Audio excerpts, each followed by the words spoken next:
এই জন্য আল্লাহকে ভয় করে মুহাম্মদ রাসূলুল্লাহ সাল্লাল্লাহু আলাইহি ওয়াসাল্লামকে মহব্বত করে এই জান্নাতের বাগানে চারিপাড়া মোহাম্মদ হারুনুর রশিদ ফকির সাহেবের বাড়িতে আজকে বেহেশতের বাগানে আদবের সহিত বসে কিছু কথা বলার চেষ্টা আমরা করি ইনশাআল্লাহ। আর একটু কথা বলেন আরো জোরে, মাঝে মাঝে আওয়াজ করে আমাদের ওয়াজ করতে কষ্ট হয়। একদিনের ওয়াজ না তো যে আজকে ওয়াজ আর ওয়াজ নাই এরকম না, তো আমাদের অনেক কষ্ট হয়। আমাদের মেহনত সাধারণ মানুষ বোঝে না, খুব কম বোঝে। প্রতি রাত সজাগ থাকা, দিনের বেলা আবার দায়িত্ব আছে, রাতের বেলায় পরিশ্রম, ঘুমাই কখন বলেন। আমাদের কষ্টটা অনেক মানুষ বোঝে না। আমাদের কষ্ট যদি কেউ বুঝতো তাহলে চুপচাপ প্যান্ডেলে বসে থাকতো। অনেক কষ্ট করে জার্নি করে আসতে হয়, আবার অনেক গভীরেতে ফিরতে হয়, আবার সময় মতো নামাজ পড়তে হয়। না ঘুমাই থাকলে চলবে? যারা নামাজ ঠিকভাবে পড়ে, যেই বক্তা ঠিকভাবে নামাজ পড়ে তার জন্য ফজর নামাজ পড়া অনেক কষ্ট। বলে কেন? ফজর নামাজ পড়তে গেলে মাথা তখন খুব ব্যথা থাকে, ঘুম কম হয়, মাথায় বেশি ব্যথা থাকে। নামাজে দাঁড়ানো যেমন তেমন, রুকু দিলে অবস্থা খারাপ, সাজদা দিলে উশিয়ে মনে হয় যে মাথা সিরাডিরা লেগে চড়ছে এরকম। কিন্তু আল্লাহর ভয়ে ঘুম থেকে উঠতে হয়, নামাজও পড়তে হয়। কথা কর ঠিক নেই? আল্লাহর ভয়। কার ভয়ে? আল্লাহর ভয়ে। মাশাআল্লাহ, এই ভয়ে বলছেন, খুব সুন্দর লাগতেছে, ভালো লাগতেছে।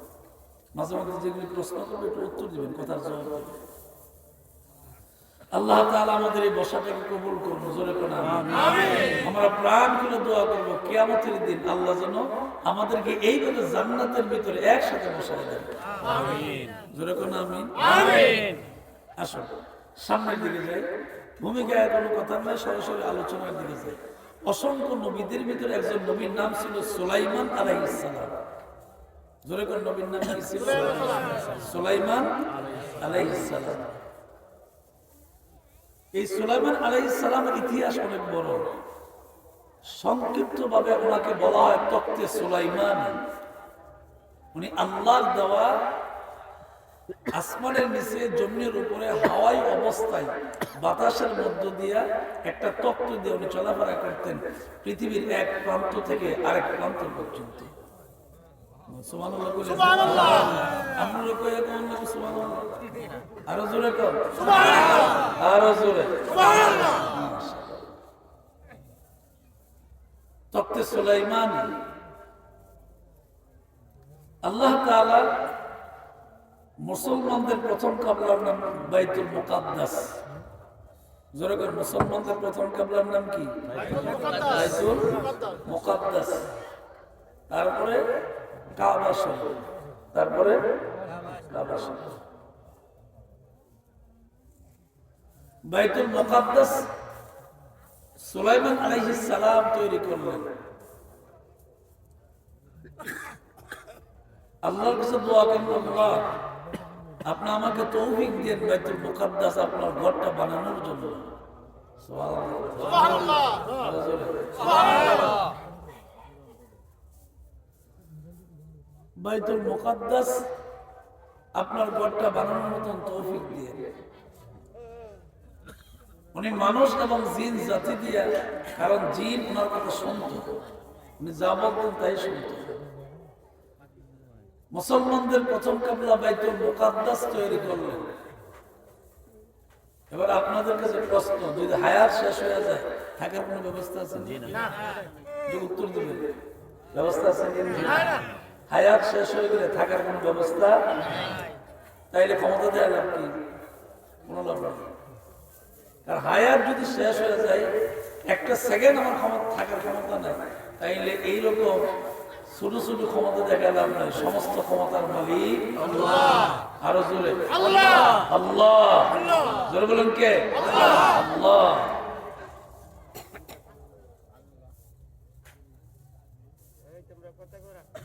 বাইতুল মুকাদ্দাস পয়গম্বর সুলাইমান আলাইহিস সালাম বাইতুল মুকাদ্দাস তৈরি করবেন, রাজমিস্ত্রি লাগাইলেন। মিস্ত্রিগুলো সুন্দর করে কাজ করতেছেন, আর উনি একটা লাঠির উপরে ভর করে দাঁড়াইয়া রাজমিস্ত্রি দিয়ে তাকায় রয়েছেন যেন ভালোভাবে কাজগুলা ঠিকঠাক ভাবে করে। সুবহানাল্লাহ। আল্লাহর নবী সুলাইমান আলাইহিস সালাম এইভাবে বাইতুল মুকাদ্দাস তৈরি করলেন, উনি দায়িত্ব পালন করলেন যথাযথ। তাকায় রইলেন, রাজমিস্ত্রি মনে করছে ওরে বাবা রে রবিদারে রয়েছে, কামনা করে উপায়। আপনিও যদি আপনার বাড়িতে অথবা কোনো জায়গায় কাউকে দিয়ে কাজ করান, আপনি উপস্থিত থাকলে যেভাবে করবে, উপস্থিত না থাকলে কি ওই বই করে নিন? কত বইয়া দেয়, কত বিড়িটা দেয়, মনে যায় তাই। কিন্তু মালিক যদি দেখো গরিব বাবারে এর ফাঁকি দেওয়া যাবে না। এবার আপনাদের বিবেকের কাছে আমার প্রশ্ন, মাশাআল্লাহ মারহাবা, হ্যাঁ হুজুর তো উমরা করে আসছেন শুনছিলাম, কবে আসছেন? আলহামদুলিল্লাহ, আমার ভাগ্য বলা যায় আমি দেখছি। আচ্ছা, আপনাদের বিবেকের কাছে এবার প্রশ্ন, মালিক দেখার কারণে কর্মচারী যদি ঠিকভাবে কাজ করে তো সমস্ত কিছুর একজন মালিক আছেনি? কথার উত্তর দেন। মালিক আছে, মালিক আছে। এই মালিকের নাম কি? আল্লাহ। আলহামদুলিল্লাহি রাব্বিল আলামিন আর রহমানির রহিম মালিকি ইয়াউমিদ্দিন।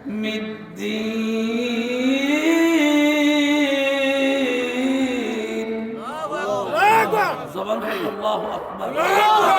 আরো জোরে সমস্ত প্রশংসা করব কার? রব্বিল আলামিন। বলেন রব্বিল আলামিন। এই রবের গুণ কি? উনি আর রহমান নির রহিম, উনি দয়াল এবং দয়ালু, দয়াল এবং দয়ালু। 3 নম্বর ওনার গুণ হইল মালিক ইয়াউমিদ্দিন, উনি বিচার দিবসের দিন। সুবহানাল্লাহ, সুবহানাল্লাহ। উনি বিচার দিবসের। এখন আমার এই কথার দ্বারা আপনারা স্পষ্ট করে বুঝবেন, দুনিয়ার মালিক দাঁড়াইলে যদি কর্মচারী ফাঁকি না দেয়, ঠিকঠাক ভাবে কাজ করে, আমাদের যে একজন মালিক আছে উনি দেখেনি, কথা বলে না, দেখেনি রাতের অন্ধকারে, দেখে না ঘরের ভিতরে, জঙ্গলের ভিতরে, পানির নিচে, সব জায়গায় দেখে। এই ক্ষমতা কার? আরো আল্লাহ। আল্লাহর পয়গম্বর সুলাইমান আলাইহিস সালাম আল্লাহর ঘর নির্মাণ করলেন। আল্লাহ ডাক দিলেন, পয়গম্বর সুলাইমান, ও পয়গম্বর, হায়াতের বেলা শেষ হয়ে গেলে দুনিয়ায় কেউ থাকে না। আল্লাহ পাকের পয়গম্বর সুলাইমান আলাইহিস সালাম বললেন, কথার ব্যাদ বুঝলাম না। সুবহানাল্লাহ। আপনি যে আমাকে বললেন, এটা তো ভাঙ্গে বলেন না, হঠাৎ করে বললেন। এই কথার ব্যাদ কি? এটার অবস্থান কি? এটার অর্থটা কি? আল্লাহ পাক দেখো সুলাইমান পয়গম্বর, আপনি পুরোপুরি ঘরটা নির্মাণ করে যেতে পারবেন না, এর আগে আপনার হায়াতের বেলা শেষ হয়ে যাবে। এর আগে হায়াতের বেলা আপনি পারবেন না, হায়াতের ভিতরে পুরোপুরি ঘরটা নির্মাণ হবে না, আরো বাকি থাকবে। সুলাইমান আলাইহিস সালাম সিজদায় ডাক দেখো, আল্লাহ গো, আপনি আমাকে কমপ্লিট করার আগে দুনিয়া থেকে নিয়েন না। আমি যদি কমপ্লিট না করি তাহলে আমার মনের ভিতরে একটা আফসোস থাকবে। আল্লাহ ডাক দেখো, জিবরাইল,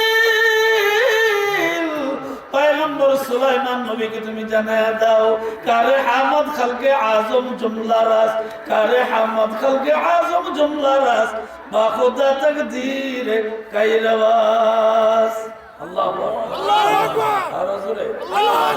সুলাইমান, চিন্তা করবেন না, বাকি সময়টা আমি আল্লাহ পাক কিভাবে আপনাকে পার করব, ঘরটা কিভাবে নির্মাণ করব, এটা আপনার চিন্তা করা লাগবে না। পয়গম্বর সুলাইমান গো, দেহের ভিতর থেকে, খাঁচার ভিতর থেকে পাখিটা চলে যাবে, রুহটা বের হয়ে যাবে, আমি আল্লাহ পাক আপনাকে দাঁড় করে রাখবো।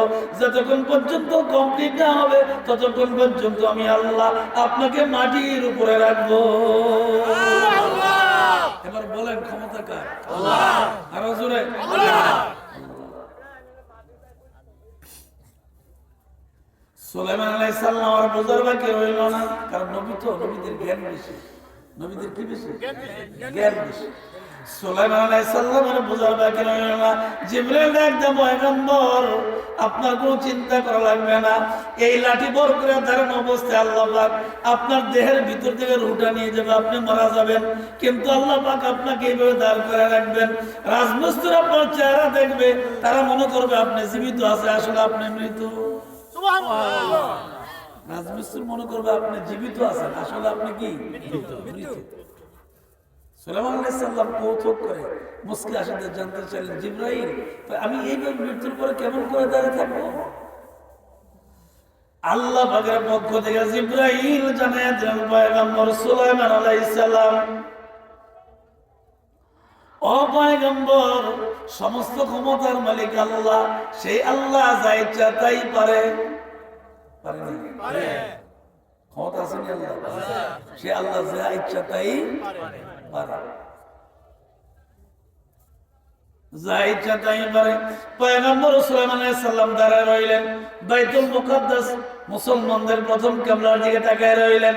যেই বাইতুল মুকাদ্দাস বর্তমানে ফিলিস্তিনের ভিতরে, এই বাইতুল মুকাদ্দাসে যদি আল্লাহর কোন গোলাম এক রাকাত নামাজ পড়ে, সাথে সাথে তার আমলনামার ভিতরে 50,000 রাকাতের সওয়াব হয়। সুবহানাল্লাহ। আর জোরে সুবহানাল্লাহ। কথা ক্লিয়ার বোঝা যায়? আমাদের প্রতিদিন কথা বলা লাগে তো একটু কষ্ট, তারপরে কষ্ট করে বলি, একটু মনোযোগ দিয়ে আমলের নিতে শুনি, আমলের নিতে। পয়গম্বর সুলাইমান আলাইহিস সালাম তাকায় রইলেন রাজমিস্ত্রির দিকে। রাজমিস্ত্রি সুন্দর করে কাজ করে হায়াতের বেলা যখন শেষ হয়ে গেল, আল্লাহ পাক আজরাইলকে পাঠাইলেন, মালাকুল মউত আজরাইল এসে রূহটা কবজ করে নিয়ে গেলেন। সুলাইমান আলাইহিস সালাম লাঠি বহর করে এইভাবে দাঁড়িয়ে রইলেন। বাইতুল মুকাদ্দাস যখন কমপ্লিট হয়ে গেল, কাজ যখন শেষ হয়ে গেল, আর কোনো বাকি নেই, কমপ্লিট, একেবারে শেষ, পূর্ণ হয়ে গেল কাজ। এমন সময় আল্লাহ পাক সুলাইমান আলাইহিস সালামের হাতের যে লাঠিটা ছিল, এই লাঠিটাকে আস্তে আস্তে করে পিঁপড়া গুনে খেয়ে ফেললেন। খাইতে খাইতে উপর দিকে যখন উঠতে আরম্ভ করলো, হঠাৎ করে লাঠি আস্তে করে যখন ভেঙে নিচে পড়ে যায়, সুলাইমান নবীও মাটিতে আস্তে করে পড়িয়া যায়। যেই মাত্র সুলাইমান পয়গম্বর মাটির নিচে পড়িয়া যায়, রাজমিস্ত্রি ডাক দেখো কিরে, সুলাইমান নবী যে পয়লা গেছে। পরবর্তীতে জানতে পারছে সুলাইমান নবী ওই দিন মারা যায় না, এর অনেকদিন আগে পৃথিবীর জমিন থেকে বিদায় হয়ে গেছে। আল্লাহ সুলাইমান আলাইহিস সালামকে এমন ভাবে রাখছেন যেমন মনে হয় জিন্দা অবস্থায় লাঠি বর করে দাঁড়ায় আছে। আল্লাহ ডাক দেখো, সুলাইমান চিন্তা করার দরকার নাই, আমি আল্লাহ ইন্নামা আমরুহু ইযা আরাদা শাইআন আইয়াকুলা লাহু কুন ফায়াকুন।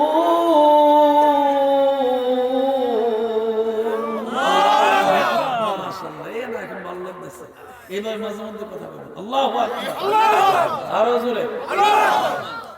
সেই সুলাইমান আলাইহিস সালাম তখতে সুলাইমানে যাকে বলা হইতো, একটা তখতের উপর উঠে উনি বাতাসের মধ্যে, আকাশের নিচে, জমিনের উপরে হেলিকপ্টারের মতন ভ্রমণ করতেন। হেলিকপ্টারের মতন কদিন আগে আইসে না কাইকো বর্ষা সোনাকান্দা হেলিকপ্টার দেখছেন নি? আমরা তো সন্ধ্যে বই দেখছি, মোবাইলে বাইর থেকে দেখছি যে উনি সোনাকান্দা আইসে হেলিকপ্টার যোগে কাইকুবা সাহেব সোনাকান্দা বীর সাহেব সঙ্গে সাক্ষাৎ করতে আছে, এটা আমরা মোবাইলের মাধ্যমে দেখছি। আল্লাহ ডাক দেখো, পয়গম্বর সুলাইমান গো, আপনার একটা মুজিজা আমি আল্লাহ পাক দিলাম, তক্তের উপরে আপনি উঠা আপনার তক্তকে যেখানে বলবেন সেখানে যাবে। সুবহানাল্লাহ, যেখানে বলবেন সেখানে যাবে। সুলাইমান নবী তো সুবিধা তো ভালো হয়েছে, যা ইচ্ছা তাই দেখা যাবে, ঠিক কিনা? বেশ কিছুদিন পার হওয়ার পরে সুলাইমান আলাইহিস সালামের সাথে যে লোকটা থাকতো, ওই লোকটা ডাক দেখো, পয়গম্বর আপনি তো আল্লাহর নবী, আপনার মন যে চাই ওই দিকে যান, দুনিয়ার এক প্রান্ত থেকে আরেক প্রান্ত যান, পশ্চিম থেকে পূর্ব, দক্ষিণ থেকে উত্তর, এইভাবে যেখানে ইচ্ছা এখানে আপনি যাইতে পারেন। পয়গম্বর সুলাইমান গো, আমার তো মনটা চায় তত্ত্ব দিয়ে একটু চলাফেরা করার জন্য, একটু অনুমতি কি দিবেন? আমি একা একা একটু তত্ত্ব দিয়ে ঘোরাফেরা করে আসবো, একটু অনুমতি দিবেন না? আপনি আমার তো লইয়া যান, তো আমি একা একা চলতে চাই। আপনার লগে চলছি, দেখছি, গেছি, ভালোই লাগছে, কিন্তু আমার এখন একা একটু ঘুরতে মনটা চাইছে, আপনি যদি অনুমতি দেন তাইলে তুমি যাইতে পারি। সুবহানাল্লাহ, তাইলে আমি যাইতে পারি। আল্লাহ মত বুঝে আগাইছে। এই জন্য আমার আব্বা হুজুর ওয়াজের ভিতরে এই কথাটা আমার আব্বা জান বলতেন, আজরাইল আসিলে কারো কফিয়ত চলবে না, আর মরণেরই কথা মানুষ কেন স্মরণ করো না। আজরাইল আসিলে কারো, বলো সবাই, আজরাইল আসিলে কারো কফিয়ত চলবে না। সুলাইমান আলাইহিস সালাম চিন্তা করে, তার জন্য মনের আবেগ, মনে করেন আপনার সাথে যার বন্ধুত্ব বেশি, হঠাৎ করে দাবি করলে আপনি তার দাবিটা পুরা করার চেষ্টা অবশ্যই করবেন, যেহেতু বন্ধুত্ব বেশি। আর বন্ধু আমার কাছে দাবি করছে, না করে কেমন? আল্লাহ পয়গম্বর সুলাইমান আলাইহিস সালাম চিন্তা করলেন, সে আমার কাছে একটা দাবি করলো, আবদার করলো একা একা তক্ত দিয়ে চলার জন্য। সুলাইমান আলাইহিস সালাম আল্লাহর পয়গম্বর বললেন যে ঠিক আছে যাও, তক্ত লইয়া যাও, একটু ঘোরাফেরা কইরা আসো। আল্লাহর হুকুমে তক্ত এমন জায়গায় গেলেন যেই জায়গার ভিতরে শুধু জঙ্গল আর জঙ্গল, বাম পাশে জঙ্গল, ডান পাশে শুধু পানি আর পানি, পানি আর সমুদ্র আর কি, পানি আর পানি। ডান পাশে অকুল সাগর, পানি আর পানি, বাম পাশে উঁচা পাহাড়, জঙ্গল আর জঙ্গল। তক্ত সুলাইমান আস্তে করে জঙ্গলের ভিতরে নিয়ে নামাই দিলেন। নামানোর পরে উনি ভয় পেয়ে গেলেন, আহারে ও আমার আল্লাহ, কোথায় তুমি আমাকে এনে দিলা, যেই জায়গায় মানুষ নাই, মানুষের কোনো বসবাস নাই, মানে শুধু গাছ আর গাছ দেখা যায়, জঙ্গল আর জঙ্গল দেখা যায়। আল্লাহ গো, আমার ভয় লাগে, কোথায় তুমি আমাকে এনে দিলা।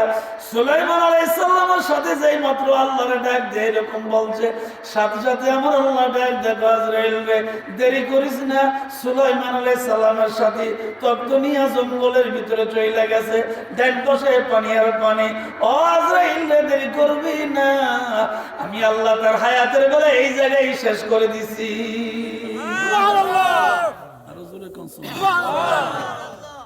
হায়াতের বেলা এই জায়গায়। এই জন্য আমার আব্বা এই কথাটা বলতেন। বাবা আমার ভাইয়েরা, সুলাইমান আলাইহিস সালামের সাথে ডান দিকে তাকায় দেখে একজন মানুষ দেখা যায়, মানে মানুষের শুরুতে আইছে আর কি। আজরাইল তো ফেরেশতা, আজরাইল কি আইছে মানবের শুরুতে। বেশিরভাগ নবীদের কাছে বিভিন্ন সময় মানবের শুরুতে আসে, কারণ নাইলে মানুষ ভয় পাবে। কারণ নবী আলাইহিস সালাম তারা তো সব মানুষ, ঠিক কিনা? জোরে করে, নবী আলাইহিস সালাম সব কি মানুষ। তবে এটা আমাদের মতন বললে আবার ইমান থাকবে না, সাবধান, আমাদের মতন বলা যাবে না। মানুষ কিন্তু ওনার মর্যাদা আসমানের নিচে, জমিনের উপরে নবীর মতো মর্যাদা আর কারো দ্বিতীয় কারো নাই।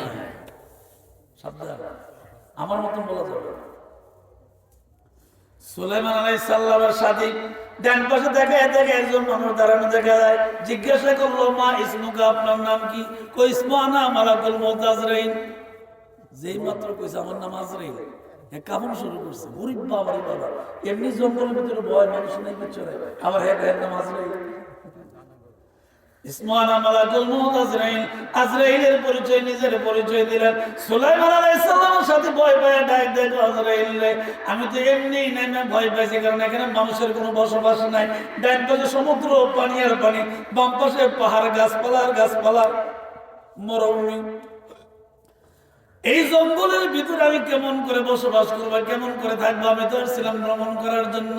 আমি কি জানি রে আজরাইল আমাকে এই জায়গায় আল্লাহ পাক পাঠাবে? আমি তো এই জায়গায় আসি।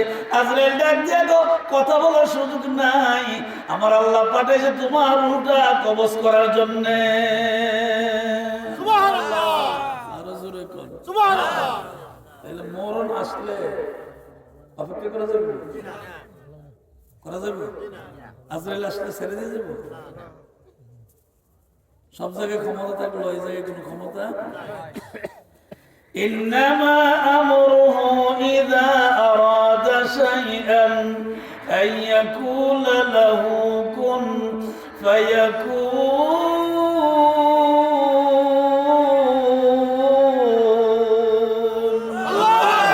মাশাআল্লাহ, জবান খুলে আরেকবার বলো আল্লাহু আকবার। বাবা আমার ভাইয়েরা রে, আমি আয়াত বললে প্রতিটা অক্ষরে 10টা করে সওয়াব হবে। আপনি যদি মনোযোগ দিয়ে কোরআনের আয়াতগুলো শোনেন, প্রতিটা অক্ষরে অক্ষরে আপনি না পড়লেও আপনার আমল নামে 10টা করে সমান সওয়াব হবে। সুবহানাল্লাহ। এর কারণ কি? আপনি যে আদবের সহিত মনোযোগ দিয়ে যে তেলাওয়াত শুনছেন, তাইলে পড়লে যে সওয়াব, মনোযোগ দিয়ে শুনলেও এই সওয়াব। বাবা আমার ভাইয়েরা রে, মালাকুল মউত আজরাইল ডাক দিল, ও সুলাইমান নবীর সাথে রে, হায়াতের বেলা এখানে শেষ, আর কোন হায়াত তোমার বাড়তি নাই। এখানে আল্লাহ পাক তোমাকে পাঠাইলেন, তোমার মরণ আল্লাহ এই জায়গায় লেখা রাখছে, এই জন্য এখানে তোমার হায়াতের বেলা শেষ। সাথে সাথে রূহটা কবজ করা হলো। সুলাইমান আলাইহিস সালামের সাথে জঙ্গলের ভিতরে দুনিয়ার জমিন থেকে বিদায় হয়ে গেল। আপনাদের বিবেকের কাছে প্রশ্ন, সে যদি জানতো জঙ্গলে গেলে মারা যাবে, তাহলে কি সে জীবনে তক্তের উপরে উঠতো না?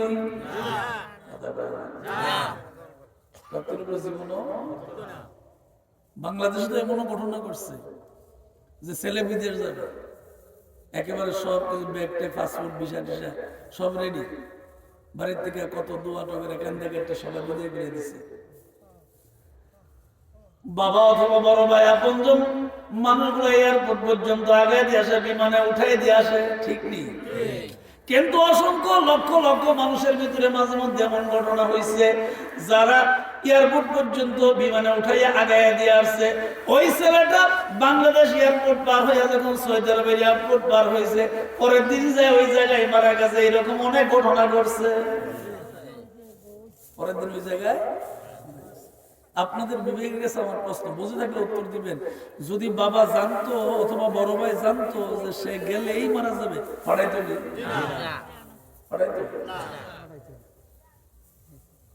পরশুদিন সকালবেলা আমার মুরিদ আর মেয়ের যাবে সৌদি আরবে 2 তলা থেকে নামতে নিয়ে সিঁড়িতে, টাইসের সিঁড়িতে পানি ছিল, আমি যতটুকু শুনছি। হঠাৎ করে পা পিছলে জায়গাতে পড়ে গেছে, জায়গাতে সাথে সাথে রক্ত বের হয়ে মারা গেছে।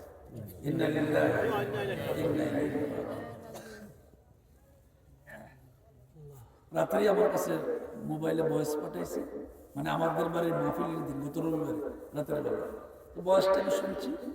তারপরে 2 দিন পরে আমার মুরিদ আমার ফোন করে গেছে যে কান্নাকাটি, বিভিন্ন সমস্যার কারণে আমার ফোন দিতে মনে নাই, এই ব্যাপারে। আমি শুনছি, আমার কাছে সৌদি আরব থেকে ভয়েস পাঠাইছে, তার সাথে যে লোকগুলো ছিল ওইখানে আমার মুরিদ আছে আর কি, সৌদি আরবে তার সাথে থাকতো। ওই যেখানে আছে ওই কোম্পানিতে সে আমার কাছে ভয়েস পাঠাইছে। বাবা আমার ভাইয়ারা রে, কান্নাকাটি করে বেহুশ হয়ে যায়। শুধু আমার প্রশ্ন করলো, আমাকে যেহেতু আমার মুরিদ আমাকে প্রশ্ন করছে, আব্বা এটা কেমন করে আল্লাহ নিয়ে গেল, তার স্ত্রী আছে, ছেলে মেয়ে আছে। এই কথাটা যে বলছে এটা কিন্তু মনের আবেগে কইছে, ঠিক কিনা? চলে মানে বারবার কান্দে আর আমার কাছে ফোনে কয়, কেমনে আল্লাহ নিয়ে গেল? আল্লাহ যখন নেওয়ার দরকার তখন নিয়ে যাবে, এই জায়গায় কেন কোনো ক্ষমতা নাই। বাবা আমার ভাইয়েরা, আমি সান্ত্বনা দিছি, মালাকুল মউত আজরাইল আসলে কাউকে আল্লাহ পাক রেহাই করবে না। আজরাইল একা একা ফিরে যাবে না, আসলে নিয়ে যাবে। আজরাইল আসিলে কারো কফিয়ত চলবে না, সে তো নামের আজরাইল। আরে কোন সময় কোন খানে যাইয়া হবে রে দাখিল, স্ত্রী পুত্র স্ত্রী কুটুম সঙ্গে কেউ যাবে না। আজরাইল আসিলে কারো আজরাইল আসিলে কারো। বাবা আমার ভাইয়েরা, সুলাইমান আলাইহিস সালামের সাথে এইভাবে দুনিয়া থেকে বিদায় হয়ে গেল। সুলাইমান আলাইহিস সালাম স্বয়ং আল্লাহর পয়গম্বর, আল্লাহর গোরবানিতে যে দুনিয়া থেকে বিদায় হয়ে গেলেন। চারিপাড়ার জমিনে জান্নাতের বাগানে যারা বসে রয়েছেন, আমি এখানে বসছি, আপনি এখানে বসছেন, আমরা যারা যে এখানে আছি, মা বোনেরা মহিলা প্যান্ডেলে বসে আছে। মালাকুল মউত আজরাইল আসলে বাবা একটা সেকেন্ড, একটা মিনিট কারোর জন্য অপেক্ষা করবে না। হালাই হালাই কাটাইলা জিন্দেগি, হালাই হালাই কাটাইলা জিন্দেগি, সময় থাকতে না করিলাম মুদিগি। কবরে যে আফসোস করবে আর কেঁদে কেঁদে বলবে, কি করলাম রে, কি করলাম রে, কি করলাম, সময় থাকতে কেন আল্লাহরে না ডাকলাম। লা ইলাহা ইল্লাল্লাহ, লা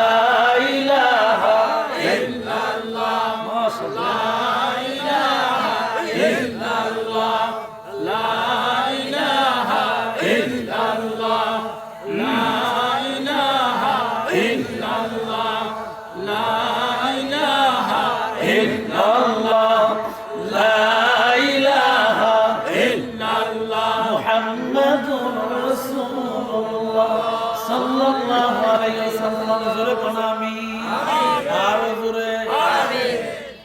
বিভিন্ন রকম বিভিন্ন মানুষ বিভিন্ন ভাবে মারা যায়, সবার মরণ কি একরকম নেই? কথা কয় না একরকম। আমাদের বাড়ির মাহফিল গেল রবিবারে, সোনাকান্দার মির্জা হুজুরকে আমি দাওয়াত দিয়েছিলাম, উনি গেছে, আমাদের জন্য গিয়া দোয়া করে আসছে। আপনাদের বিবেকের কাছে আমি প্রশ্ন করি, আমাদের বাড়ির মাহফিলের দিন আপনাদের গ্রামের অনেক আমার মুরিদ ভক্ত গেছে, যথেষ্ট কষ্ট করছে, আবার খেদমত করছে। খেদমত করতে হলে কষ্ট করা লাগে, ঠিক না? খেদমত করা গেলে কষ্ট করা লাগে, কষ্ট ছাড়া কি খেদমত করা যায়? কষ্ট করা লাগে। আপনাদের গ্রামের সন্তানগুলি যারা গেছে তারা অনেক কষ্ট করছে আমার বাড়িতে। উদ্দেশ্য একটাই, আল্লাহ ওয়ালাদের কাছে গিয়ে যদি কোনো ব্যক্তি মেহনত করে, কিয়ামতের কঠিন ময়দানে আল্লাহ তাআলা তার পরিপূর্ণ সওয়াব তার আমল নামায় দান করবে। সুবহানাল্লাহ, আরো জোরে সুবহানাল্লাহ। এই যে দেখবেন আমার সোনাকান্দা মাহফিলের বাস কাটতেছে, কাটিনি আপনার লাগে, আমি সুন্নাতে বই বই দিই, বলে কেমনে? মোবাইল। কিছুক্ষণ আগে হুজুরের কথা হয়েছে, আমি কই আপনার আমার কোন রাজন, আমি মোবাইলে দেখছি আপনার যে এমন গ্রামে বাস কাটতেছে। তাইলে বাবা আমার ভাইরে বুঝো, এই কথাগুলো বলছি বোঝানোর জন্য। তাইলে এই যে বাস কাটে কষ্ট করে, সোনাকান্দার ইসলামের সব মাহফিল 22-23 জানুয়ারি বৃহস্পতিবার এবং শুক্রবার এই মাহফিলের জন্য ছাত্ররা কষ্ট করে ছুটিতে বাড়িতে গেছে, আবার হুজুরা ফোন করে আনছে মাহফিলের মেহনত করার জন্য, খেদমত করার জন্য। আল্লাহ ডাক দেখো, আল্লাহ ওয়ালাদের ব্যক্তিদের বাড়িতে যদি কোনো ব্যক্তি খেদমত করে, কষ্ট করে, এই খেদমতের কষ্ট বিফলে যাবে না। মৃত্যুর পরে আল্লাহ তাআলা তার আমলনামায় এই খেদমত দেখায় দিবে। সুবহানাল্লাহ, আরো জোরে কর সুবহানাল্লাহ। আল্লাহ বাবা আমার ভাইয়েরা, আমি আপনাদেরকে যে কথাগুলো বুঝাইতে চাইলাম, মরণ কার কোন সময় বলা যায় না। আমাদের বাড়ির পরের দিন আমার মাহফিল ছিল পূর্ব দিকে, আমার বাড়ির পূর্ব দিকে, গ্রামের নাম সৈয়দপুর। মসজিদ কমিটি গ্রামবাসীর উদ্যোগে মাহফিল ছিল। আমি ক্লান্ত ছিলাম, তারপরে ওয়াদা যাওয়াই লাগবে। সারা রাত সজা করেছি, পরের দিন ঘুমের ধরে মেহমান টেমান বিদায় করে কোনো রকম 8টার সময় শুয়েছি, আবার 12টার সময় উঠেছি। এত মেহনত করার পর ওয়াদা তো ঠিক রাখা লাগবে। আবার রাতের বেলায় মাহফিল করতে গেছি। আমি এই কথাটা কেন বললাম, বোঝাবার জন্য বললাম। ওই জায়গায় মাহফিল করতে যে সর্বপ্রথম যে বাড়িতে প্রবেশ করছি, ওই বাড়িতে যাওয়ার পর আমার একটু চা বিস্কুট দিয়েছে খাওয়ার জন্য। চা বিস্কুট খাওয়া অবস্থায় একজন আল্লাহর বান্দা এসে বলছে, হুজুর আমার বাড়িতে একটা সমস্যা ছিল, এই জন্য গতকাল আপনার বাড়ির মাহফিলে যাইতে পারি নাই। একজন কইতেছে আমার, গতকাল আপনাদের বাড়ি মাহফিলে গেলাম বলে যেতে পারছি না, সমস্যা।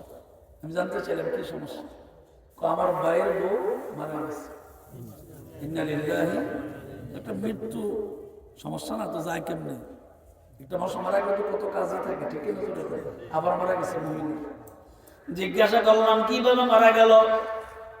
চোখের পানি ছেড়ে ছেড়ে কাঁদে আর আমাকে বলে, হুজুর মৃত্যু যেটা হয়েছে আপনি শুনলো কষ্ট পাবেন এবং কাঁদবেন, দোয়া করবেন। দোয়া করছি ওইভাবে। আমি আপনাদেরকে শুধু বোঝাবার জন্য এই কথাগুলি বলছি যে এই মহিলাটা মারা গেছে, দীর্ঘদিন তার বিয়ে হয়েছে, কোনো বাচ্চা সন্তান জন্ম হয় নাই, দীর্ঘদিন কোন সন্তান তার জন্ম হয় নাই। আল্লাহর কি কুদরত, সে যে মারা গেল, মারা যাবার কয়েক মাস আগে তার গর্ভের ভিতরে সন্তান জন্ম হয়েছে, গর্ভের ভিতরে সন্তান আসছে আর কি। কিছুদিন পরে সন্তানগুলো দুনিয়াতে আসতো। আল্লাহর কি কুদরত, ডাক্তারের কাছে পরীক্ষা করার জন্য পরে ডাক্তার বলছে গর্ভের ভিতরে যে সন্তান আছে একটা না সন্তান, 2টা যমজ সন্তান। সন্তানগুলি খুব ভালো আছে। যদি আল্লাহ পাক সময় মতো দুনিয়াতে আসে তাইলে চলে। বাচ্চাগুলি পেটের ভিতরে ভালো আছে। ডাক্তার বলে দিছে আল্লাহর কুদরত বোঝা যায় না। চিন্তা করে দেখেন, দীর্ঘদিন বিয়ে হইল সন্তান হয় না, যাই একবারে আল্লাহ 2জন সন্তান দিছে। এই সন্তানকে গর্ভ লইয়া মা দুনিয়া থেকে বিদায় হয়ে গেছে। ইন্না লিল্লাহি ওয়া ইন্না ইলাইহি রাজিউন। এক করুণ মৃত্যু। আমার পরিবারে বুঝতাম যে এটা কত কষ্ট, ঠিক কেন জোরে করে? আপনার পরিবারে হইলে বুঝতেন এই মৃত্যুটা কত কষ্টের মৃত্যু। কিন্তু পরিবারের জন্য কষ্ট, যে এই মহিলাটা মারা গেল তার জন্য খুব সৌভাগ্য। এই অবস্থায় যদি কোনো মা বোন মারা যায়, গর্ভ অবস্থায় যদি কোনো মা অথবা বোন কারো গর্ভে সন্তান আছে, এই সন্তান গর্ভ অবস্থায় যদি কোনো মা বোন মারা যায়, আল্লাহ তাআলা তাকে শহীদি মর্যাদা দান করে। আরো জোরে কর। স্বামী আছে, স্ত্রী দুনিয়া থেকে বিদায় হয়ে গেছে, সন্তান সহ,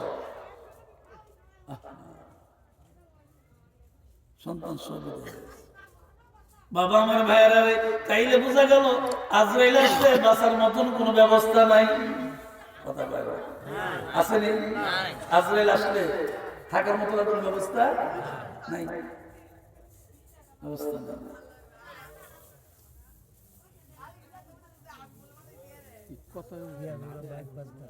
সমস্যা বুঝে না, তোমরা কথা কোন এদিকে না বুঝছে না, ওই যে হলো কত বুঝতেছে না, কিছু বলেন না, বুঝায় নিয়ে আসে, বলার দরকার নেই।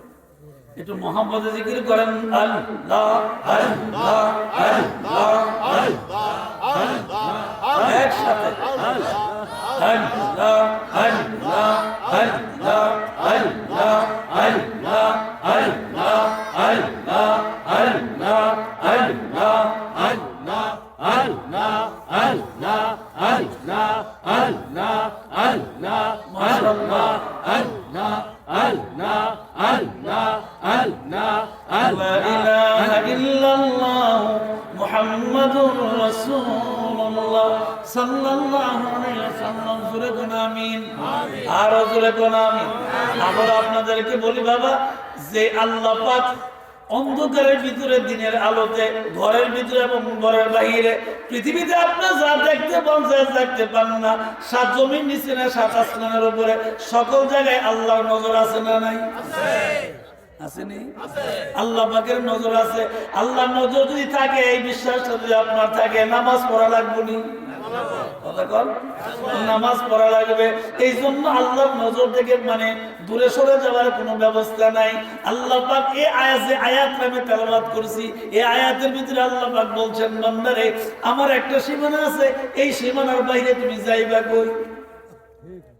যাওয়ার মতো কোনো জায়গা নাই। আমার তো একটা সীমানা আছে, আসেনি? আল্লাহর একটা সীমানা। কত সুন্দর আল্লাহর কথা। সূরা ইয়াসিনের দিকে আপনি খেয়াল করে তাফসীর করলে বুঝবেন কত সুন্দর সুন্দর আল্লাহ বলছেন। বাবা আমার ভাইয়েরা, সূরা ইয়াসিন এর তাফসীর বললে আপনি বুঝতে পারবেন। আল্লাহ পাক বলেন, বান্দারে আমার সীমানার বাইরে যাবার কোনো তোমার রাস্তা নাই, জায়গা নাই। যেদিকে তাকাইবা সেদিকে দেখবা শুধু আমি আল্লাহ,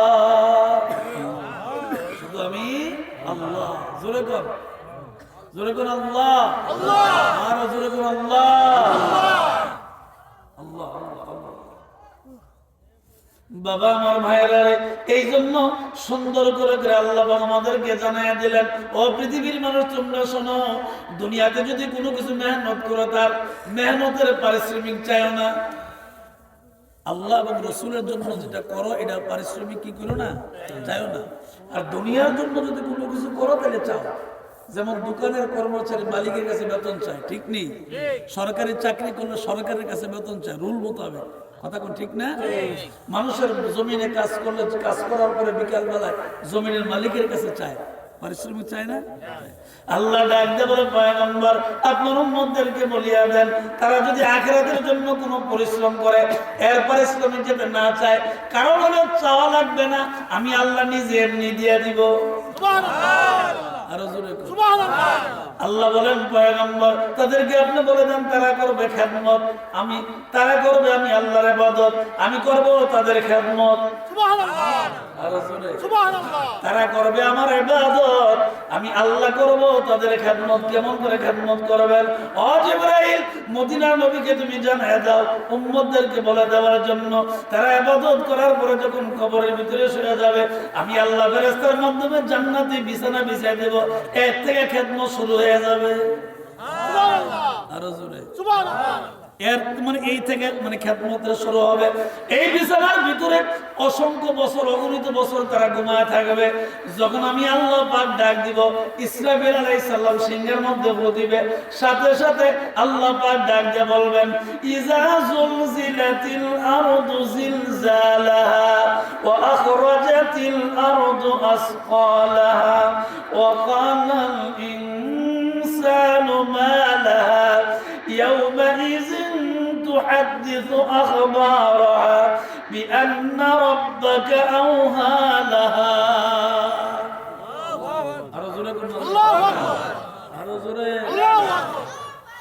বাবা আমার ভাইয়েরা, আখিরাতের ব্যাপারে যদি কোনো পরিশ্রম করেন, এই ব্যাপারে আপনি আল্লাহর কাছে যাওয়া লাগবে না। শুধু আল্লাহ পাকের কি আপনাকে দান করবেন সে অপেক্ষা থাকেন। প্রশ্ন করতে পারেন, হুজুর চাইবো না কেন? না, আপনার চাওয়া লাগবে না। আখিরাতের ব্যাপারে আপনি যে কোনো কাজ করবেন, যেমন আজকে হারুনুর রশিদ সাহেব, ফকির সাহেব এই জান্নাতের বাগান আয়োজন করছেন। এই যে জান্নাতের বাগান আয়োজন করছেন, আমি কসবা চণ্ডীদার দরবার শরীফ থেকে নিয়ে আসছি। এতগুলো মেহনত, খাবার দাবার, প্যান্ডেল, মাইক, অনেক খরচ না? কি বলবো, অনেক খরচ না? এই যে মেহনতটা করছে আল্লাহ দেখেনি? আল্লাহ আসুন, আমি কোরআন আয়াত পড়ছি, আয়াতের দিকে লক্ষ্য করে আল্লাহ পাক বলছেন, মিল্লাত আবিকুম ইব্রাহিম হুয়া সাম্মাকুমুল মুসলিমিন। আল্লাহু আকবার। এই আয়াতের অর্থ দেখে আপনাদের আল্লাহ পাক বলেন, পয়গম্বর तमाम পৃথিবীর মানুষদেরকে জানায় দেন, আমি तमाम পৃথিবীর মুসলমান, মুসলিম মিল্লাত। মুসলিম মিল্লাত মানে আদম আলাইহিস সালাম থেকে শুরু করে কিয়ামত পর্যন্ত যত মানুষ ঈমান আনবে সমস্ত মুসলমান, এই মিল্লাতকে আল্লাহ পাক বলছেন। কি বলছেন? আল্লাহ পাক বলেন, আমি আবারও পড়ছি শুনেন, মিল্লাত আবিকুম ইব্রাহিম হুয়া সাম্মাকুমুল মুসলিমিন।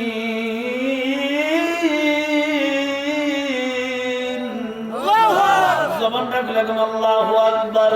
এই আয়াতের ভিতরে আল্লাহ আমাদেরকে জানাই দিয়েছেন সমস্ত মুসলমানদের জাতির পিতা ইব্রাহিম আলাইহিস সালাম। জাতির পিতা কে? না অন্য কোন মানুষ? জাতির পিতা কয়জন? আরো জোরে জাতির পিতা একজন। মিল্লাত আবিকুম ইব্রাহিম ওয়া সাম্মাকুমুল মুসলিমিন। সমস্ত মুসলমানদের জাতির পিতা শুধুমাত্র একজন, মিল্লাত আবিকুম ইব্রাহিম। আল্লাহ বলছে ইব্রাহিম, আল্লাহ বলছে কে? ইব্রাহিম তোমাদের জাতির পিতা। ইব্রাহিম আলাইহিস সালামের ছেলের নাম ছিল ইসমাঈল আলাইহিস সালাম। বাবা এবং সন্তান মিলে আল্লাহর কাবা ঘর বানায়। ফালিয়াবুদু রাব্ব হাযাল বাইত আল্লাযী আত'আমাহুম মিন জু' ওয়া আমানাহুম মিন খাউফ। আল্লাহু আকবার। কষ্ট হচ্ছে আপনাদের?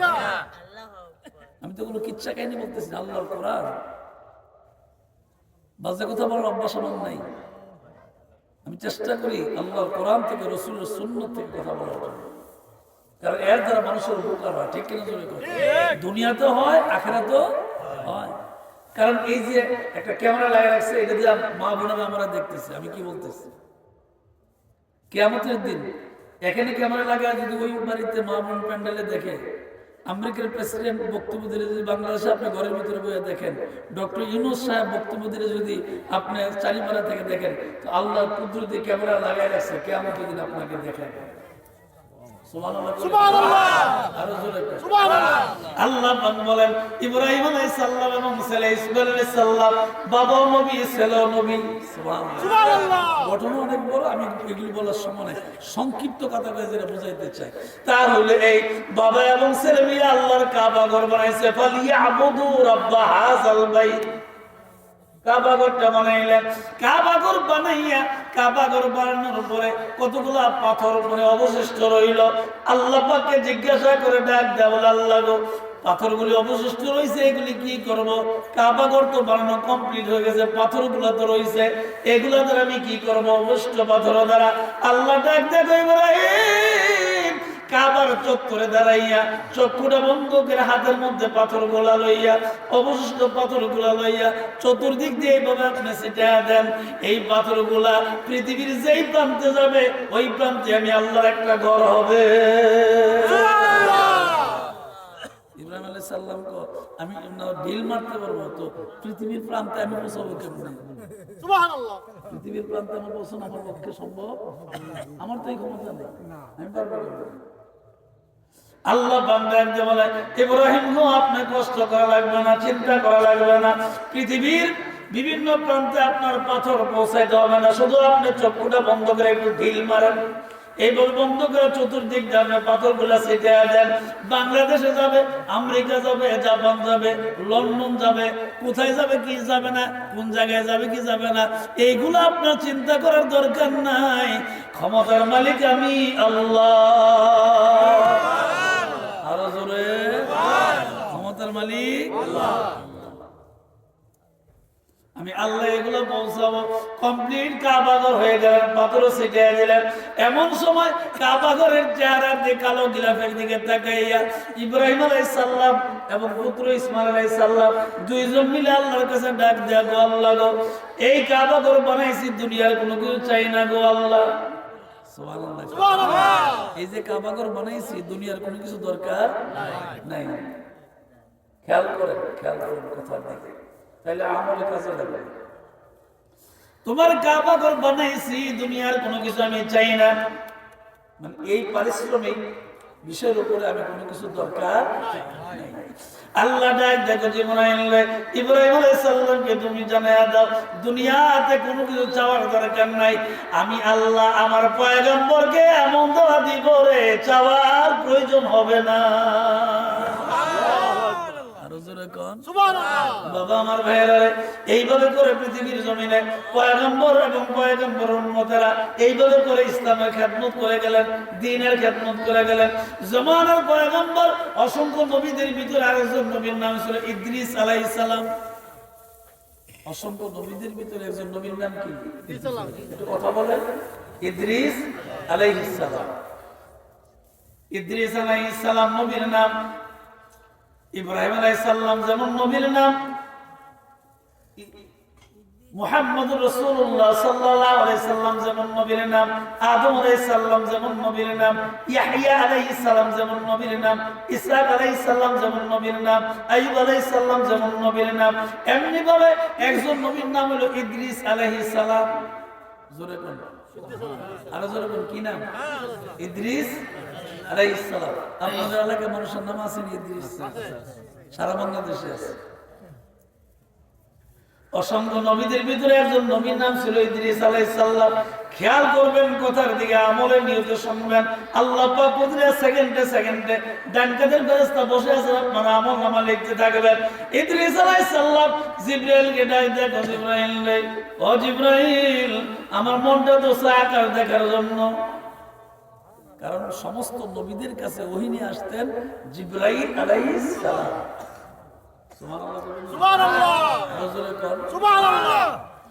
ইদ্রিস আলাইহিস সালাম ডাক দেখো জিবরাইল, আমার তো মনটা আছে আকার দেখতে, আমি কি আকার দেখতে পারবো না?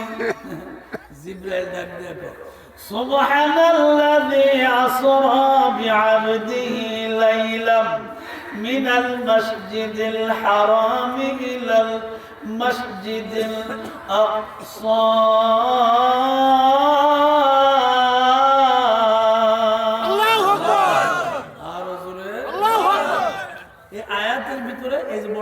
চাঁদরা, এই চাঁদরা রজবের চাঁদ। এই চাঁদরা কিসের চাঁদ?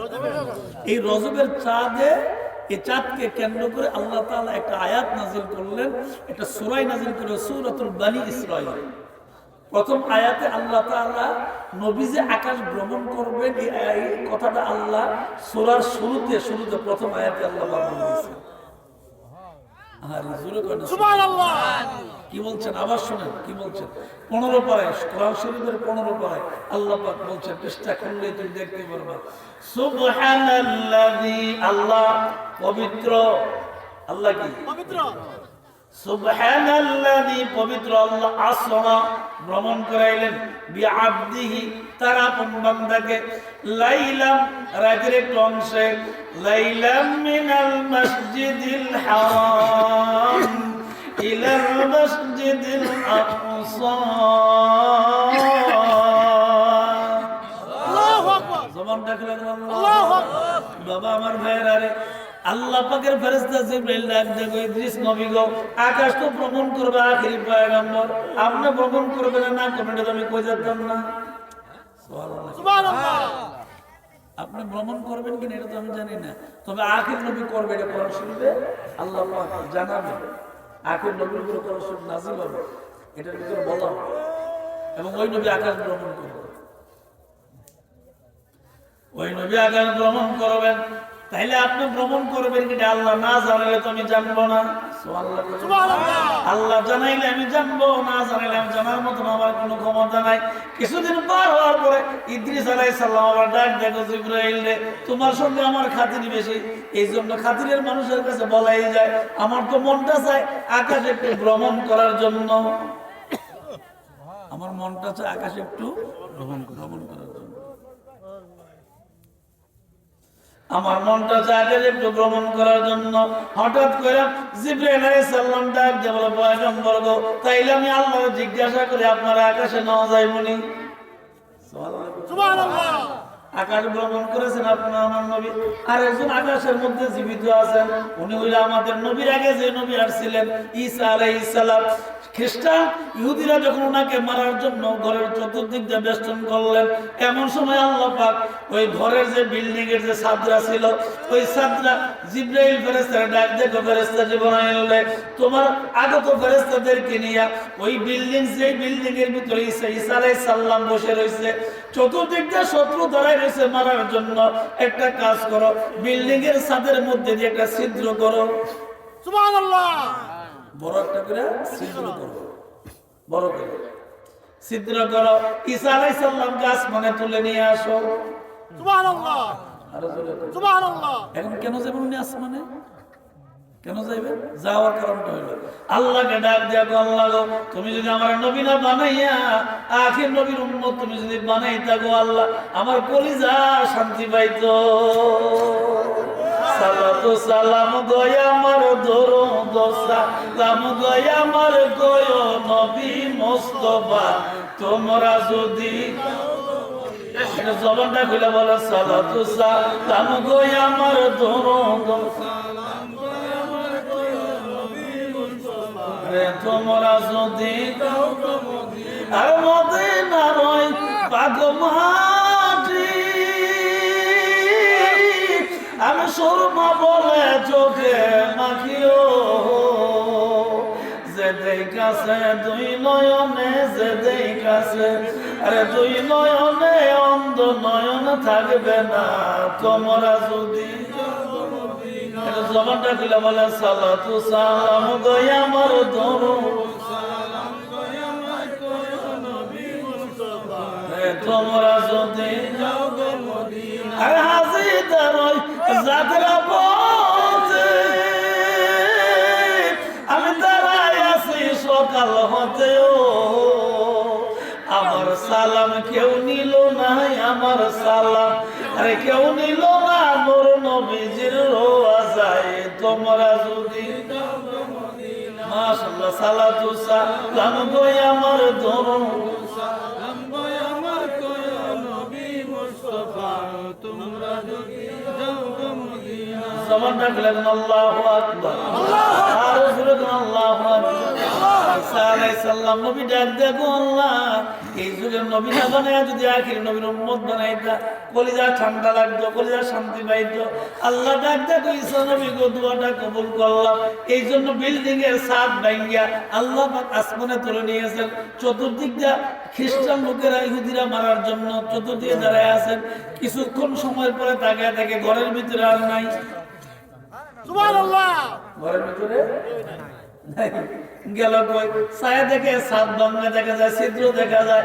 আল্লাহ পাক আসমানে তুলে নিয়েছেন, উনি এখনো আসমানে জীবিত অবস্থায় আছেন, কিয়ামত পর্যন্ত ওই জায়গায় থাকবেন। আমার আল্লাহ পাক কিয়ামতের আগে আবার নবীর উম্মত বানাইয়া আমার আল্লাহ পাক আবার দুনিয়াতে পাঠাবেন। কি নবী আইব না উম্মতে আইব? আরেকটু জোরে কর, উম্মতে আসবে। কারণ আমাদের নবীর পরে আর কোন নবী নাই। আমাদের নবী কি খাতামান নবিয়্যিন শাফিউল মুজনবিন। ওয়া মা আরসালনাকা ইল্লা রাহমাতাল লিল আলামিন।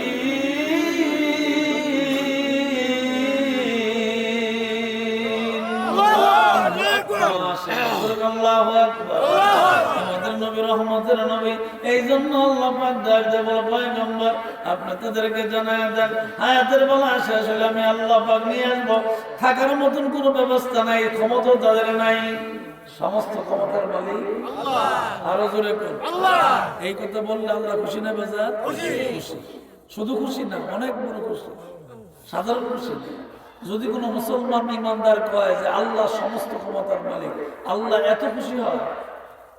আল্লাহ পাক দেখো বান্দারে, যখন তুমি তোমার জবান দিয়ে বলো আমি আল্লাহ সমস্ত ক্ষমতার মালিক, তুমি বলতে দেরি হয় রে, আমার ফেরেশতা নিয়ে তোমার ব্যাপারে আলোচনা করতে দেরি হয় না।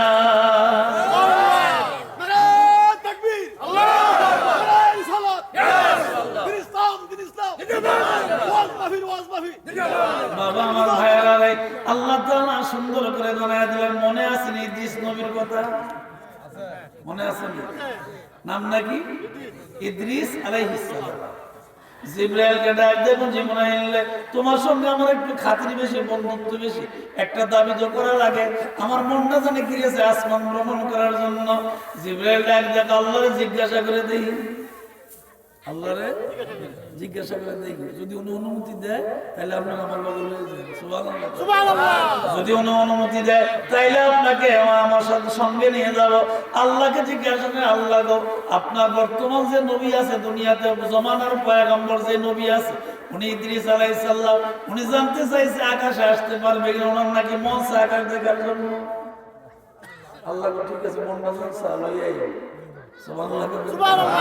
মন যখন চাই তাহলে নিয়ে আসো।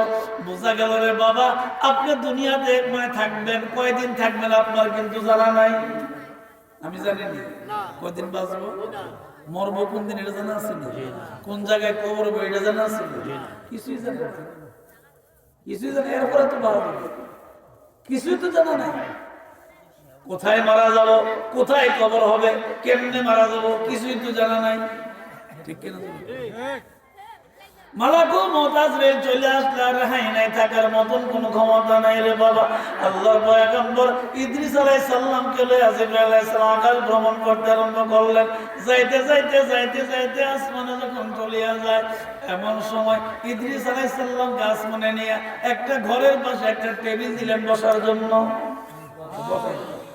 একটা ঘরের পাশে একটা টেবিলে বলেন বসেন, চেয়ার বসেন, বসেন। তো ইদ্রিস আলাইহিস সালাম বসে রয়েছে। সুবহানাল্লাহ, সুবহানাল্লাহ।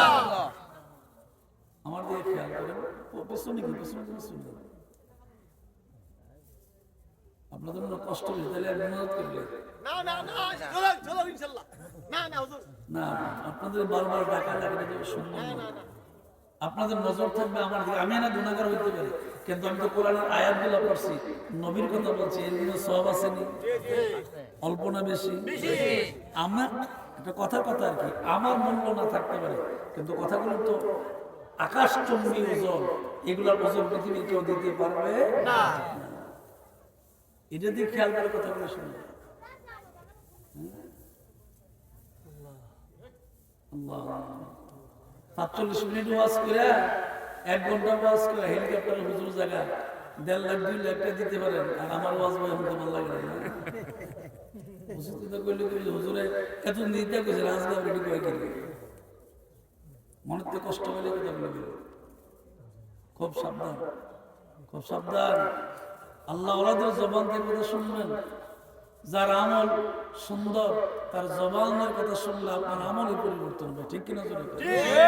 বাবা আমার ভাইয়েরা, আমি গুনাহগার হতে পারি, আমি গুনাহগার, কিন্তু আমার কথাগুলি আল্লাহ এবং রাসূলের কোরআন এবং সুন্নাহ খুব মনোযোগ দিয়ে শুনবেন।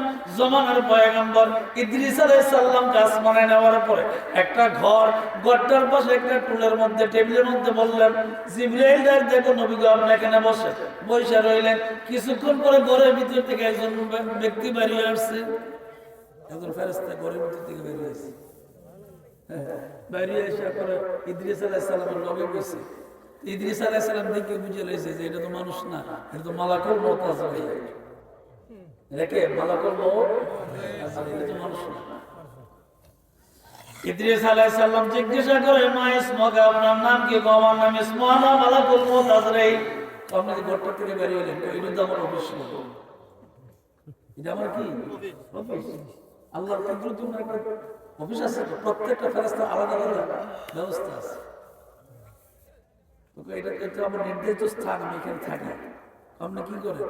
ভিতরে গেলে দেখবেন ভিতরে একটু সুবিধা দেখছে, একটা টেবিল আছে, কুদরতি আল্লাহর কলম আছে, এটাতে আজরাইল ফেরেশতা লেখালেখি করে। কি লেখে? ওই জিনিসটা লেখে, খেয়াল করেন কি লেখে। আল্লাহ পাক বলেন, জীবনে আমার পয়গম্বর ইদ্রিস নবীকে তুমি জানায় দাও, মালাকুল মউত আজরাইল তার পাশে একটা গাছ আছে, শাজারাতুল ইয়াকিন নামে, গাছটার ভিতরে অসংখ্য পাতা আছে। পৃথিবীতে আদম আলাইহিস সালাম থেকে কিয়ামত পর্যন্ত যত মানুষ আসবে, ছোট বড় সমস্ত মানুষের নামগুলি গাছের পাতার মধ্যে লেখা আছে। সুবহানাল্লাহ, আরো জোরে সুবহানাল্লাহ। গাছের পাতার মধ্যে লেখা আছে যে এই লোকটা মারা যাওয়ার 40 দিন আগে গাছের পাতারা আস্তে করে হলুদ হইয়া আস্তে করে গাছের নিচে জমিনের মধ্যে পড়ে যাবে। আমি আজরাইল ওই পাতা আইনে দেখি কে 40 দিন পরে মারা যাবে, তার নামটা আমি আগে খাতার মধ্যে লিস্টিতে লিখি। সুবহানাল্লাহ। ইদ্রিস আলাইহিস সালাম কথার নমুনা তো বোঝা যায় আমিও শেষ, কথার নমুনা বোঝা যায় আমিও শেষ। ইদ্রিস আলাইহিস সালাম ডাক দেয়া বলে, আজরাইল আপনি আসছেন আমার সঙ্গে, বুঝতে পারছি, আপনি তো বুঝার আর বাকি নাই। আল্লাহর পয়গম্বর যখন বললেন, মালাকুল মউত আজরাইল ডাক দেয়া, ইদ্রিস নবী গো, আল্লাহ পাক আপনার জবান দিয়ে যে বাইর করছে, আসমান দেখতে মনে চায়, এই কারণে মনে চায়। আপনি যে কইছেন আসমান দেখতে মনে চায়, আপনার মরণ দুনিয়াতে হবে না, আল্লাহ পাক আপনার মরণ রেখে রাখছেন আসমানে, এই জন্য আপনার জবান দিয়ে আল্লাহ পাক কথাগুলি বের করছে। বাবা আমার ভাইয়েরা, ইদ্রিস আলাইহিস সালাম ডাক দিয়ে বলে, আজরাইল আমি তো কোনোদিন কল্পনা করিনি আসমানে মারা যাব। আমি তো আমার পরিবার মানে দুনিয়ার থেকে যা আসছি, কারো কাছে বইলা আসি নাই। আমি তো জানি না আসমানে মারা যাব। আজরাইল ডাক দিয়ে জমানার পয়গম্বর ইদ্রিস নবী গো, কথা বলার সময় নাই, টাইম পার হয়ে গেছে। ইদ্রিস নবী আসমানে গিয়ে বাঁচতে পারছেন, আপনি পারবেন না? সুলাইমান আলাইহিস সালামের সাথে গিয়ে জঙ্গলে বাঁচতে পারছেন, আপনি পারবেন না? আমি ক্ষমতা আছে কোনো কিছু করার নাই। মরণ যেখানে হবে সেইখানে হবে, জানি আর না জানি, কেউ তো জানি না। কিন্তু কিছু কিছু আল্লাহওয়ালা ব্যক্তিকে আল্লাহ জানায়, কিছু কিছু আল্লাহওয়ালা ব্যক্তিকে আল্লাহ জানায়। বলে কেমনে জানায়? কিসের মাধ্যমে জানায়? এর মাধ্যম হইল শরীয়ত হো তরিকত হো তামামি, শরীয়ত হো তরিকত হো তামামি, হাকিকত মে মুহাম্মদ কা গোলামি, হাকিকত মে মুহাম্মদ কা গোলামি। রাসূলের সঠিক উম্মত যদি আমরা হইতে পারি, আমলটা যদি কবুল হয়ে যায়, অন্তরের কান এবং চক্ষু আল্লাহ পাক খুলে দিবে, আল্লাহ তার বান্দাকে জানায় দিবে। বলে কেমনে জানায়? আল্লাহওয়ালা যারা হয়, সঠিক আল্লাহওয়ালা যারা হয়, তাদের বিদায়ের সময়টা কিছু কিছু তারা আকার ধারণা করতে পারে, বলতে পারে। যেমন একটা উদাহরণ আপনাদেরকে বলি, আড়াইবাড়ির মরহুম পীর সাহেবের নাম ছিল গোলাম হাক্কানি পীর সাহেব, ওনার বাবার নাম ছিল আবু সাইদ আসগর আহমদ রহমতুল্লাহ আলাইহি।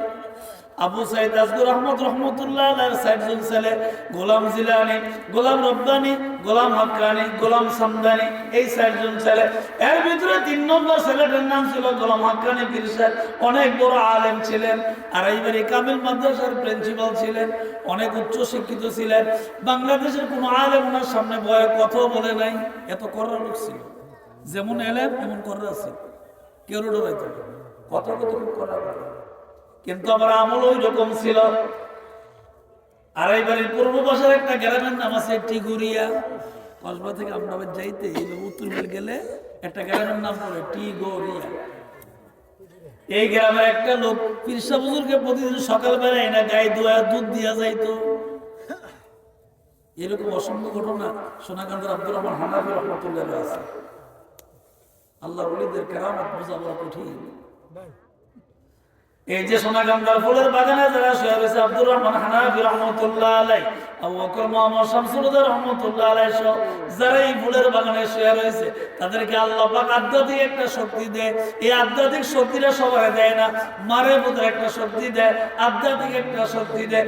শরীয়ত হো তরিকত হো তামামি, হাকিকত মে মুহাম্মদ কা গোলামি। আর এইবারে গোলাম হাক্কানি পীর সাহেব দুধ ধরে ডাক দেখো, আমার মুরিদরে আগামীকাল থেকে তুই আমার বাড়িতে রাইস না, আগামীকাল থেকে তুই আমার বাড়িতে বেটা কাছে ডরাইয়া, কারণ পীরের মুরিদ তো হ্যাঁ খুব ভয় পেয়েছে। আরে আমার কোন বেয়াদবি টেয়াদবি হয়েছে, আমার কোনো কথা একটু ভুল করেছি না, অথবা আচরণে কোনো সমস্যা হয়েছে, ভয় পেয়েছে। হুজুর বেয়াদবি মাফ করে দিন, হুজুর আমি আপনার মুরিদ, আমার ভুল হইতেই পারে, আপনি আমার পীর, যদি কোনো আপনার চোখের দৃষ্টিতে আমার বেয়াদবি হয়ে থাকে আল্লাহ রাস্তায় হুজুর মাফ করে দেন। তো এই কথা কয়েন না, আমি আপনার আইতাম না, এই কথা আপনি কয়েন না। ডাক দিয়ে বলে, বাবা রে আমি তোমার কোনো বেয়াদবি দেখি নাই, তবে আমি তোমারে বলছি আগামীকাল থেকে আমার বাড়িতে আর দুধ নিয়ে আইসো না। হুজুর আমার মনের একটা, আমি এত বছর ধরে আমরা দুধ দিই, একটা পর একটা গাভী ফালি, কেউ না দিলে আমরা এনে দিই, এটা আমার মনের একটা শান্তি। আপনি কোথায় কাল রাতে নাই দেন, হুজুর আমার কি শান্তি লাগবে? আমি তো তোমার বইলে দিছি তুমি বাড়িতে চলে যাও, কালকে আসার জন্য তোমার নিষেধ করছে আর তুমি আইসো না। ওই লোকটা কাঁদতে কাঁদতে কাঁদতে কাঁদতে বাড়ির ভিতরে চলে যায়। ওই লোকটা আমার কাছে বলছে, হুজুর আমি কাঁদতে কাঁদতে বাড়ির ভিতরে চলে যায়।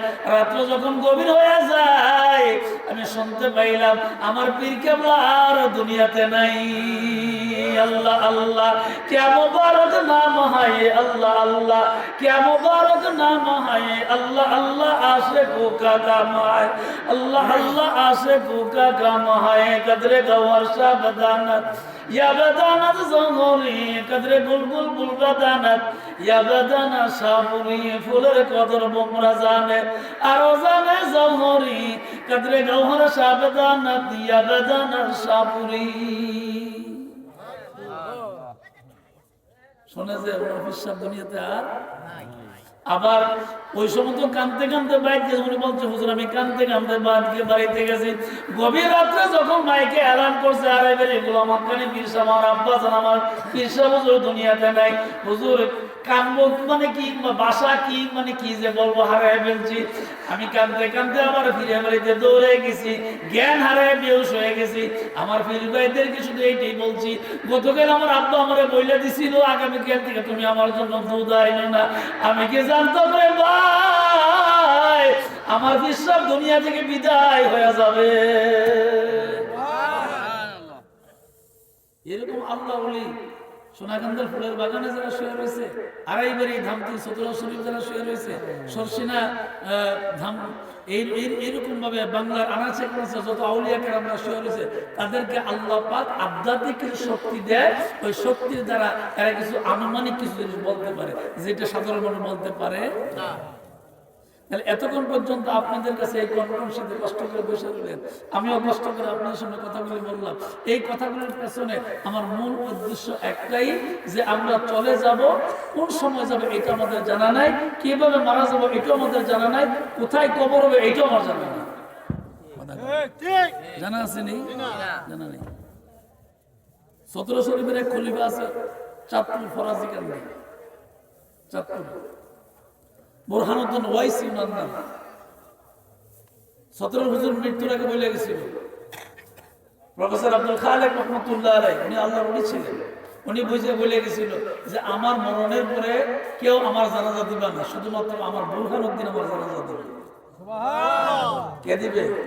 ওই ফরাজি কান্দের বুরহানুদ্দিন খলিফা, সে আমার খলিফা, সে জানাজা দিবে, আমার জানাজা আর অন্য কেউ পড়াইবে না। হাজার হাজার লক্ষ লক্ষ মানুষ জানাজাতে হাজির। বুরহানুদ্দিনের বাড়ি চাঁদপুর ফরাজি কান্দি। তখন কোনো মোবাইলের যুগ না, কিচ্ছু না। সমস্ত মানুষগুলো পেরেশানিতে পড়ে গেছে। আরে বুরহানুদ্দিন কবে আইব আর জানাজা কবে পড়াইব? মানুষরা জানাজার নামাজে কাতার বন্দী হয়ে গেছে, লাইন সোজা করে বলছে। ফরাজি গান্ধীর পীর সাহেব যিনি আসিল বুরহানুদ্দিন ওয়াইসি, উনি জানাজার নামাজ পড়াইবে, পীরের জানাজার নামাজের ইমামতি করবে, উনি নিজেই বইলা গেছে। এখন মানুষগুলো জানাজার নামাজের কাতারে দাঁড়ায় চিন্তা করে, মোবাইল তো নাই, তাহলে ওনাকে কে খবর দেবে, কিভাবে আসবে, কবে আসবে, কোন সময় জানাজার নামাজ পড়াবে। হঠাৎ করে দক্ষিণ দিকে সমস্ত মুসল্লিগুলো তাকায় দেখে বুরহানুদ্দিন ওয়াইসি ফরাজি গান্ধী পীর সাহেব সতরা হুজুরের খলিফা, যাকে জানাজার নামাজের কথা বইলা গেছিল, সে আইসা হাজির হয়ে গেছে। কুদওয়াতুস সালিকিন জুদ্দাতুল আরিফিন কুতুবুল আরশাদ প্রফেসর আব্দুল খালেক রাহমাতুল্লাহ আলাইহি জানাজার নামাজ পড়ানোর জন্য বুরহানুদ্দিন ওয়াইসি রাহমাতুল্লাহ আলাইহি নিয়তটা শুধু বানছে, নিয়ত বান্ধার সাথে সাথে জমিনের মধ্যে বেহুশ হয়ে পড়ে গেছে। আবার নিয়ত বানছে, আবার বেহুশ হয়ে পড়ে গেছে, আবার নিয়ত বানছে, নিয়ত বান্ধে বেহুশ হয়ে পড়ে গেছে। এইভাবে তিনবার নিয়ত বাইতে হইতে বেহুশ হয়ে জমিনের ভিতরে পড়ে যায়। জ্ঞান ফিরার পরে ওই বুরহানুদ্দিন ওয়াইসিকে জিজ্ঞাসা করেছিল, বুরহানুদ্দিন ওয়াইসি সাহেব, ও ফরাজি পীর সাহেব, আপনি আপনার পীরের জানাজার নামাজের ইমামতি করবেন, কিন্তু নিয়ত বাইতে জমিনের মধ্যে বই মানে বেহুশ হয়ে পড়ে যান, জ্ঞান হারিয়ে ফেলেন, তাইলে আপনার পীরের জানাজা কে করবে? ডাক দিয়ে বলো, ও দুনিয়ার মানুষেরা শোনো, ও সতরা শরীফের মুরিদরা তোমরা শোনো, আমি জানাজার নামাজ পড়ানোর জন্য, পীরের জানাজার নামাজ পড়ানোর জন্য নিয়ত বাঁধি, ঠিক আমি নিয়ত বাঁধতে দেরি হয় রে, মদিনার কামলা নবীর চেহারা দেখতে দেরি হয় না। ওগো নবীজি তোমারই প্রেমে দরিয়ায় সাঁতার দিয়ে, বলেন সবাই, ওগো নবীজি তোমারই প্রেমে দরিয়ায় সাঁতার দিয়েছি, তোমারই প্রেমে পাগল, তোমারই প্রেমে পাগল খুদে মাওলাজি, ওগো নবীজি তোমারই প্রেমে দরিয়ায় সাঁতার দিয়েছি, বলেন ওগো নবীজি তোমারই প্রেমে দরিয়ায়। ইয়া মুহাম্মদ মুস্তাফা নবী সাল্লাল্লাহু, বলেন ইয়া মুহাম্মদ মুস্তাফা নবী, শাফায়াতের কান্দারি মদিনা ওয়ালা, ইয়া মুহাম্মদ মুস্তাফা নবী সাল্লাল্লাহু, ইয়া মুহাম্মদ মুস্তাফা নবী। বাবা আমার ভাইরা, তাইলে মরণ কবে হবে জানা নাই, কোন জায়গায় মরণ হবে জানা নাই, কিভাবে জানা মরণ হবে তাও জানা নাই, কবর কোথায় হবে তাও জানা নাই। চারটা কথা দিয়ে আপনাদের বুঝাইতে চাইলাম রে বাবা, আজকে জান্নাতের বাগান থেকে আখিরে মুনাজাত করে তারপর খাওয়া দাওয়া করার পরে যখন বাড়িতে চলে যাবেন, ফজর নামাজের সময় নামাজ পড়তে পারেন, এইরকম কোনো গ্যারান্টি কারো নাই, ঠিক নেই? আপনি ফজর নামাজ পড়তে পারেন, গ্যারান্টি আছে? আমি বাড়ি যেতে পারবো, এরকম কোনো গ্যারান্টি আছে? তাইলে বাবা কোনো গ্যারান্টি নাই। যেহেতু গ্যারান্টি নাই, এতদিন যা ভুল করছি, এখন থেকে নিয়ত করলাম আর গুনাহ করব না, ঠিক নেই? এখন তো নিয়ত আর গুনাহ, আর গুনার কাজ করব না, কবরে যাওয়া লাগবে, জবাব দেওয়া লাগবে, গুনার কাজ করব না। এই জন্য আল্লাহর কাছে তওবা করেন, আস্তাগফিরুল্লাহ রাব্বি মিন কুল্লি যামব ওয়া আতুবু ইলাইহি, লা হাওলা ওয়ালা কুওয়াতা ইল্লা বিল্লাহিল আলিয়্যিল আযীম। জবানটা খুলে বলেন, আস্তাগফিরুল্লাহ রাব্বি মিন কুল্লি যামবি ওয়া আতুবু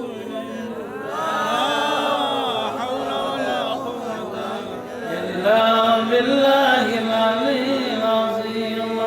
এই জীবনে আর গুনাহ করব না, এই জীবনে আমি আর গুনাহ করব না, বলে সবাই। হাসরের দিনে গুনাহগার কইরা ডাক দিও, আস্তাগফিরুল্লাহ রাব্বি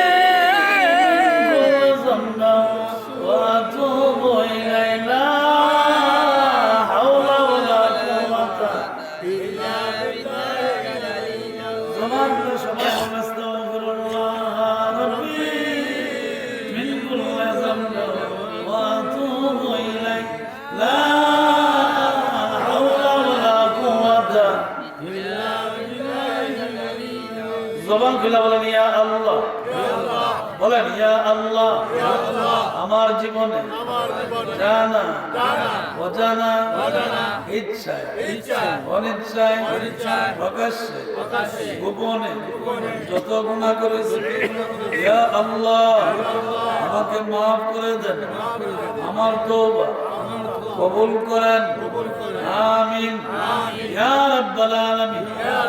লা ইলাহা ইল্লাল্লাহ মুহাম্মাদুর রাসূলুল্লাহ সাল্লাল্লাহু আলাইহি ওয়াসাল্লাম।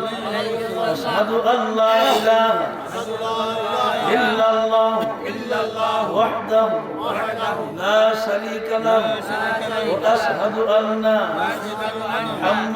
মুহাম্মাদান আবদুহু ওয়া রাসূলুহু।